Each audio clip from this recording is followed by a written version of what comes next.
I'm one of Garrett's sisters, and I just wanted to speak a few more words to give a little bit more character for those of you that may not have known him personally.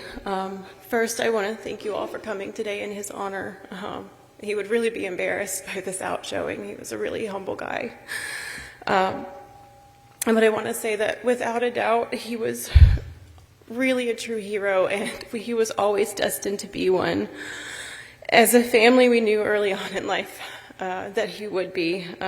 One day, one of us, probably my older sister, came around the corner and found him standing on the back of the couch in his full Batman costume gear.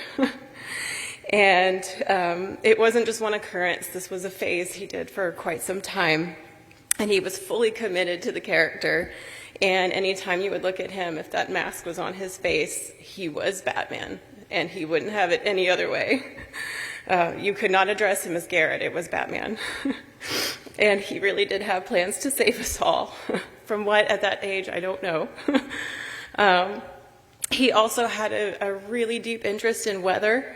In fact, even in elementary school, he started a weather club, and he was giddy with excitement whenever he got to meet local hero James Spann.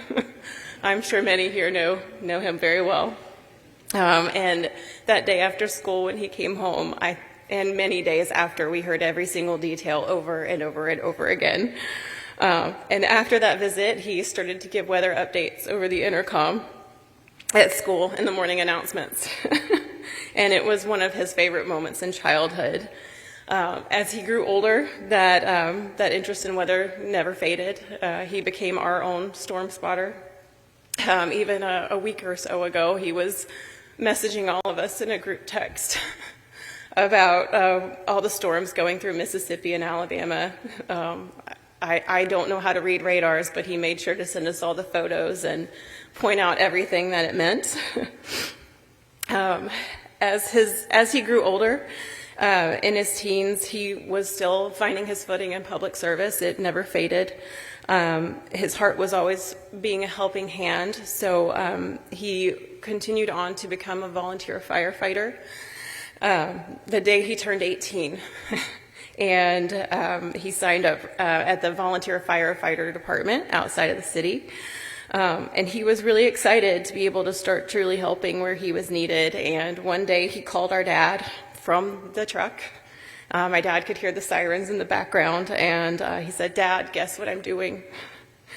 And my dad guessed he was on his way to a fire, but he would never do that in the middle of a call. It was on his way back to the station. He just wanted to say how excited he was to be able to help on his first call. He continued many years in the fire department before joining Tuscaloosa Police Department, and that I believe that laid the foundation for his years on the police force. He never went anywhere without his radio to call, and he never turned it off. He wanted to know anything that he could help with. He was a first responder through and through, even for our four-legged friends out there. Many, many times, I cannot count on any hands how many times we got photos from him while he was on duty of vicious dogs that he'd gotten calls for, that he would then get into his patrol car, and all you could see was the dog smiling and tail wagging. It was all blurry. And he had a nickname for every dog he picked up, Paduppy. It was one of his many interesting jokester quotes.